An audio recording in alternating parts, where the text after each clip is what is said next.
Hello everyone, welcome to En Familia con la Plaza. Thank you for joining us for another virtual garden workshop. My name is Mireya Arismendi. I'm the education manager for the Edible Teaching Garden and Culinary Arts programs here at la Plaza de Cultura y Artes. This month we are commemorating El Cinco de Mayo, and to commemorate we will learn about the historical significance of the prickly pear cactus in Puebla, Mexico. During the workshop, we are going to learn how to plant a prickly pear cactus in a reusable container. And at the end of the workshop, we are also going to learn when to transplant your newly planted prickly pear cactus in the garden.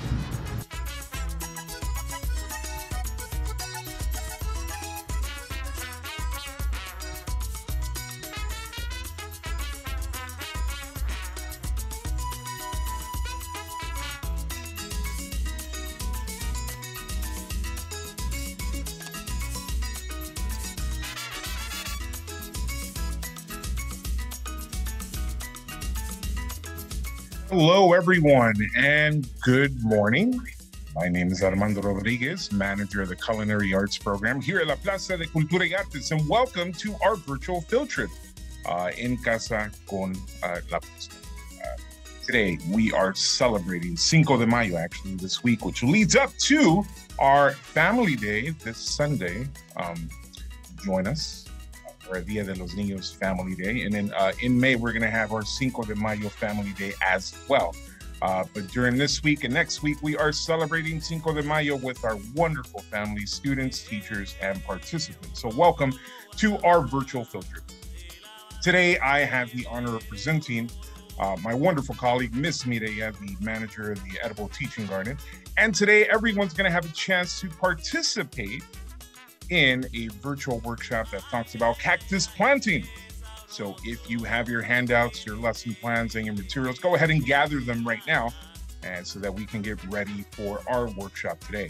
If you have any questions, feel free to drop your questions in the Q&A feature, and we'll be more than happy to answer them during the workshop and after the workshop as well. And without further ado, I'm going to go ahead and pass it over to my wonderful colleague, Miss Mireya. Miss Mireya, take it away.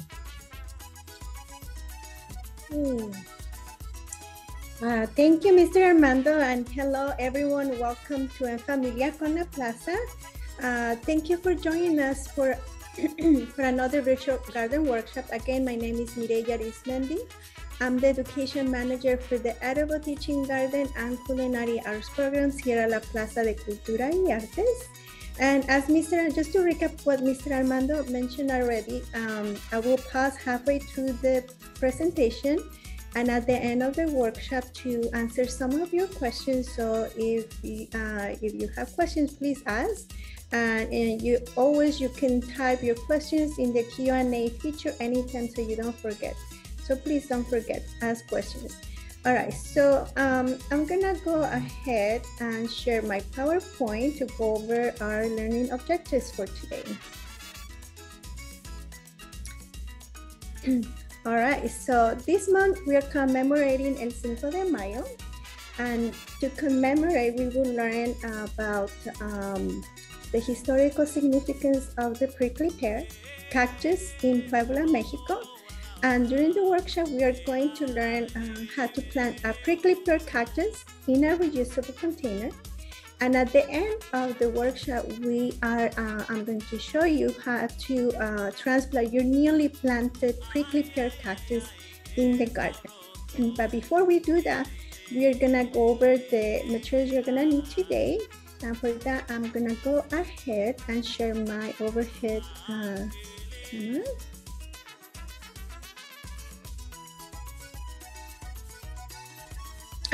Here we go, perfect.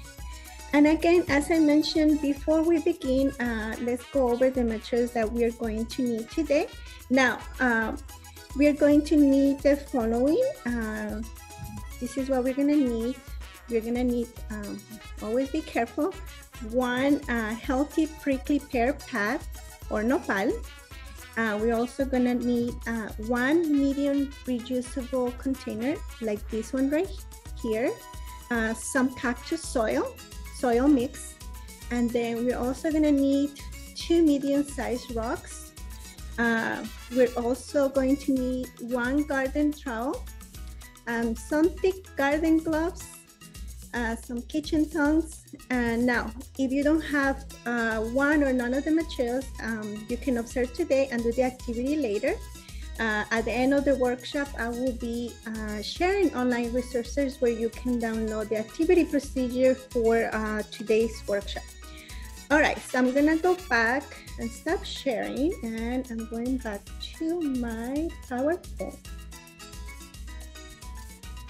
Okay, so next slide.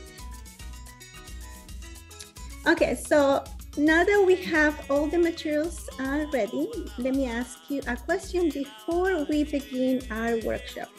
Now, if there's somebody next to you, please discuss with the person. Feel free to discuss with whoever is next to you. And the question is that I would like to ask you today is, do you know where the prickly pear cactus comes from? Now, think of, I'm gonna give you a hint, small hint, think of Central Mexico. And please continue thinking of this question and as we go through the workshop, because I'm gonna ask you at the end to just review what we learned today. So don't forget, I'm gonna ask you, okay? I'm gonna go to my next slide because I wanna go over a little bit of historical background. Now again, Cinco de Mayo continues to be an important celebration for Mexican Americans living in the United States. And it has evolved, and it is now a day to celebrate cultural heritage. And to commemorate, we're going to learn about the significance of the prickly pear cactus in Puebla, Mexico. Now, aside from being the state in Mexico where the Battle of Puebla took place, Puebla is one of the central states where the prickly pear cactus originated from. The prickly pear cactus spread from central Mexico to the entire American continent, and after the Spanish conquest to the rest of the world. So pretty much it's everywhere. Opuntia, that's the scientific name, commonly known as prickly pear cactus nopal in Spanish, is a plant of great significance for the Mexican people. Now, the use of nopales as food was first recorded in archaeological records of the case of Tehuacan, Puebla. That's really long time. And long before cultivation of the prickly pear cactus, people in Mexico consume it abundantly from the wild. And you can see some of the uses that they did was like medicine, they use it for food and medicine. Now, the prickly pear cactus has been a staple food, and it is people's food, medicine, and a way of life for indigenous communities in Mexico. About 104 species of wild prickly pear cactus have been discovered in Mexico. Now, farm nopales are most often of the species Opuntia ficus indica. The prickly pear cactus is a member of the Cactaceae family. The pad or nopal of the cactus, which is often treated as a vegetable, and the pear or the fruit are the only edible parts of the prickly pear plant. Now, the prickly pear plant needs space because they grow really big. It needs also plenty of sun and and good soil to grow healthy. And that's briefly just like a little bit of history about the prickly pear plant. Okay, so now that we know more about the prickly pear plant, let me show you how to plant a prickly pear cactus in a reusable container. It's very simple. Again, we're going to do this step by step, and if you have the materials, you can follow my lead. And for that, I'm going to share my overhead camera.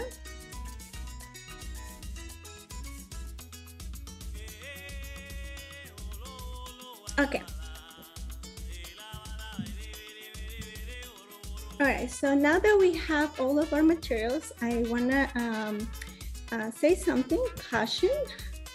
You need to wear gloves If you have something like leather gloves is better, because always just make sure to wear gloves when you handle a prickly pear cactus, just to avoid, getting poked by these sharp thorns that you can see here, and the glotches, which are tiny, fine hair-like spines on the pad or pear fruit.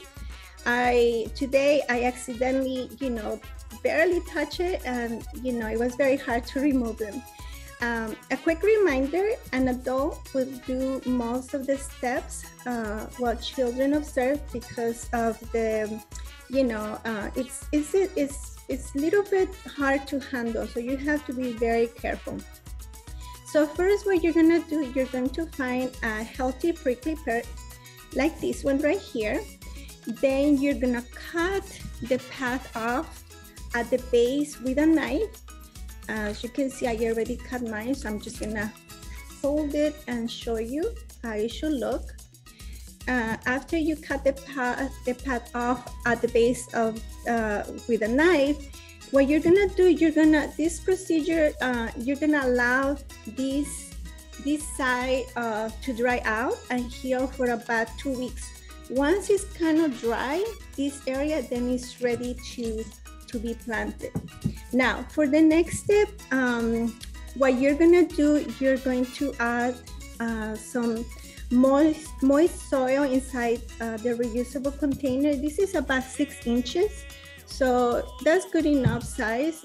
You can also use any container that you have at home, like a plastic. I happen to have this terracotta, which is perfect. And then the next step, you're gonna plant the heel prickly pear. Now, because I didn't allow this one to dry yet, I'm not gonna plant this, I'm gonna let it heal. But I'm just gonna demonstrate how you're supposed to plant it. So once this is healed, you're gonna plant your prickly pear path 1 inch into the soil. So you wanna make sure that you kind of like move the soil around like this, and that's like about 1 inch.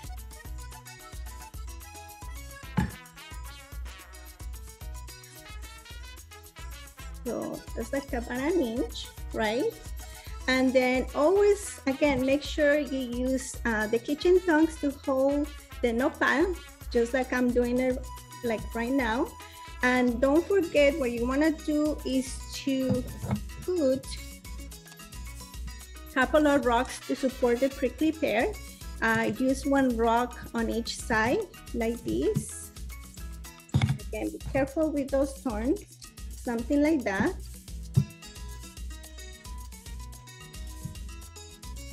And the next step, you're gonna place the container in a shady area. Do not water for a few weeks, and then after a month, check to see if roots have developed. And how you're gonna check, you're gonna remove one of the rocks, and then just kind of like move the soil at the base, and you will be able to see that some roots, if some roots have formed or not. And then you're gonna water only if the soil is dry. If it's moist, there's no need to water, okay? Now, the prickly pear can be transplanted in the garden after a few months, or when it grows another path. Now, let me show you how it's supposed to look. Here I have one. There it is.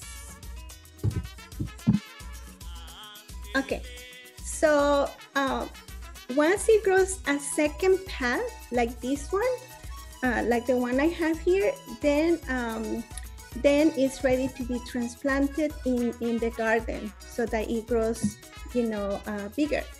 By the way, this prickly pear that I have right here is Californian native. Is commonly known as coastal prickly pear. And somehow what's interesting about this one is that the second path is shaped like a heart. You guys can see it, right, Mr. Armando? Yes.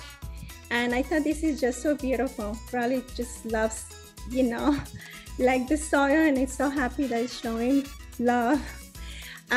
Quick reminder, transplant the prickly pear in an area with plenty of sunlight, like I said, like 6 to 8 hours of sunlight, and good soil, no clay, but like sandy soil, and you're done. That's pretty much, you know, how to plant a prickly pear in your garden. Now, if you want, you can keep this one in the container. I have this one for quite some time, and it's just beautiful even as to have it inside, but eventually I do have to transplant in the garden. Okay, all right, so I'm gonna move this to the side, and I'm gonna go to my PowerPoint to check what we learned today. Okay. All right, so now it's time to review what we learned today. I told you I'm gonna ask you, so I hope you didn't forget. Let's go over the question that I asked you earlier.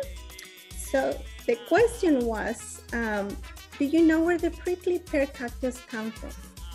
Again, please feel free to share and compare your answer with the person next to you.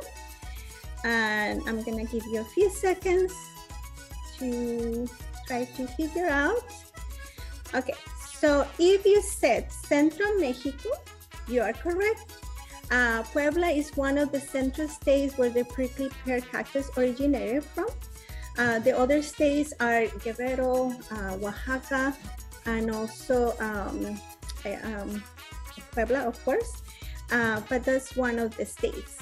Okay, moving to the next slide. All right. We are nearing the end of our workshop, and I would like to remind you that you can continue learning by planting your prickly pear cactus in your home, a school, or community garden. Like I said, I'm gonna plant mine. I actually have a couple of them going, so I'm gonna make sure they have a good home. And don't forget to follow us on social media and share pictures of your beautiful nopal, like the ones I took on the left side of the PowerPoint.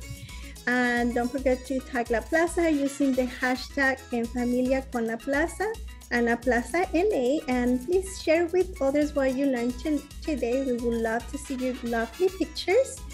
And I'm gonna, if you would like to know more about the prickly pear cactus, make sure to check the online resources provided. I suggest that you go ahead and take a screenshot and save it for future reference. Under resources for educators and students, we have a couple of recommendations. On a personal note, I really enjoy watching the video titled Nopal, Mexico's native superfood.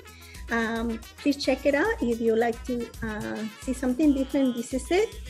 And the rest are just other resources that I found that they were really useful and great sources of information about the state of Puebla and the cactus biosphere that is in Mexico that I never knew that existed.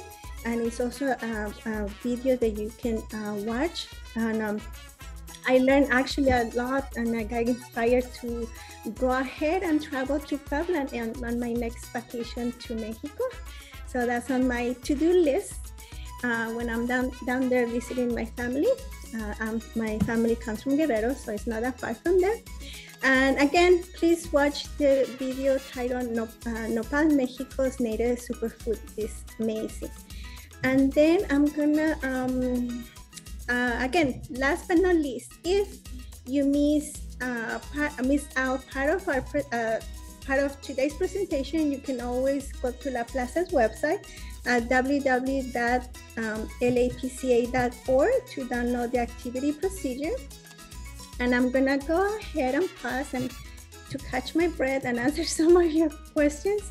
Mr. Armando, do we have any questions? Yes, we have a question. Someone is wondering, you mentioned that cactus do need a lot of water, but after they have established themselves, they don't require water? They don't need water, actually. You know, like at the beginning, when you're barely transplant, when you're gonna plant the prickly pear, you wanna make sure that the soil is moist but not wet. and then just let it be for weeks. Sometimes, like at the first time I plant my prickly pear, I don't water at all. If the soil is still moist, then it should be fine. Once they're established, they don't even need water. Like the California native, the coastal prickly pear that I have right here, this one, once it's established, the only rain it's gonna need is the like rainwater. That's it. Whatever, you know, whatever happens during the rainy season, that's all it's gonna get. So they're drought tolerant.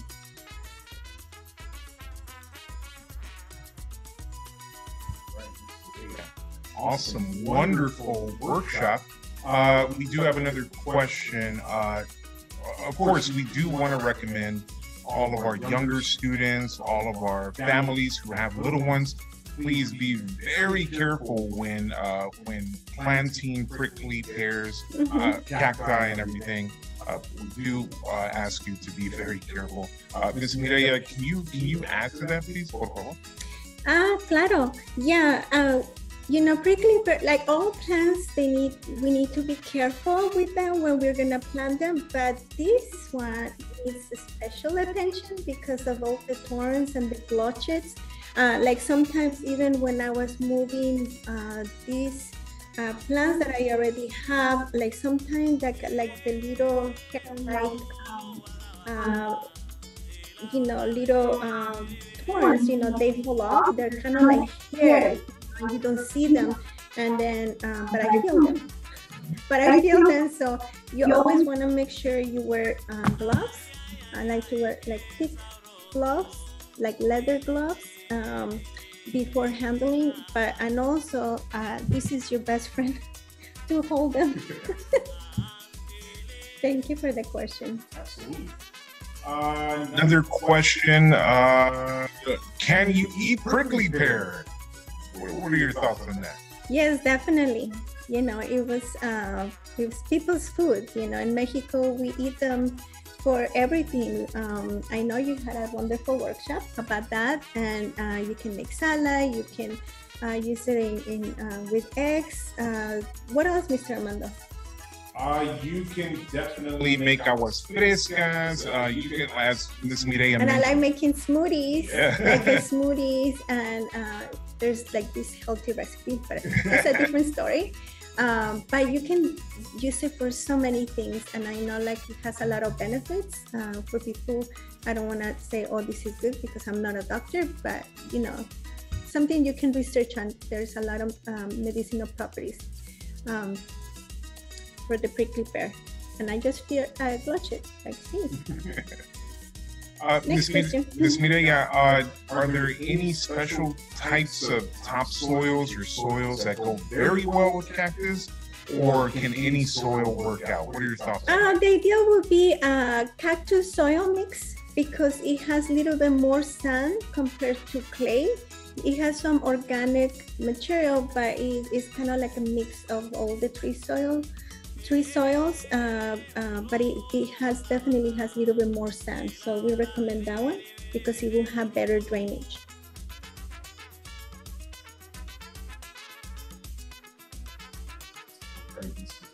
Awesome. Okay, let's see. We do have another question. Yes, we have a question. They're asking, are there any cacti plants that produce flowers? I visited a park where there are tons of flowers. What are your thoughts on that? Yeah, they have flowers? Yeah, they all have flowers. I don't know if we can go back to my PowerPoint, but then, you know, they have these beautiful flowers, you know, let me see, go back to the PowerPoint. This is the third slide, yeah. There. You see, they all have flowers in order, like before it becomes like the pear, the fruit, it has like a flower on top and it looks like a crown. You know, it's very beautiful, and they all come in different colors too. So it depending the variety is like the flower. Right,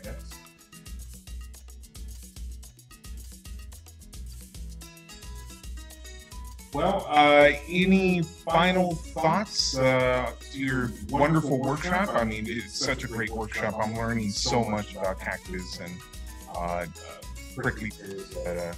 Super inspired to create a drought-tolerant garden in my backyard. What are your final thoughts on allowing other plants that go with cacti? I mean, what goes very good ornamentally? Can you add California natives with cacti?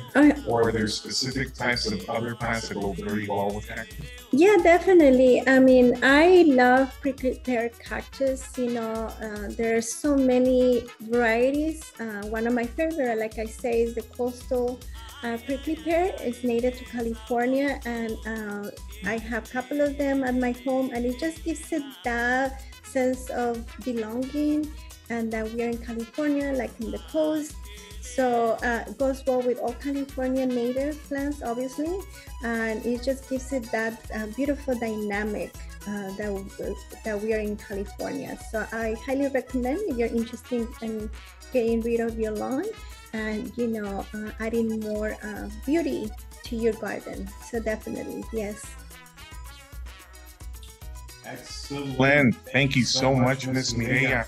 Well, we've reached the end of the workshop. We invite everyone to stay connected with us.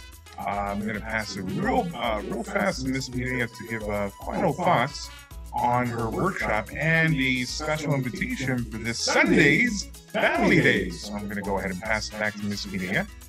Thank you, Mr. Armando. So if we don't have any more questions, then on behalf of La Plaza and the Edible Teaching Garden and Culinary Arts team, we would like to thank you for joining us today, and from the bottom of my heart, I wish you a happy and healthy life.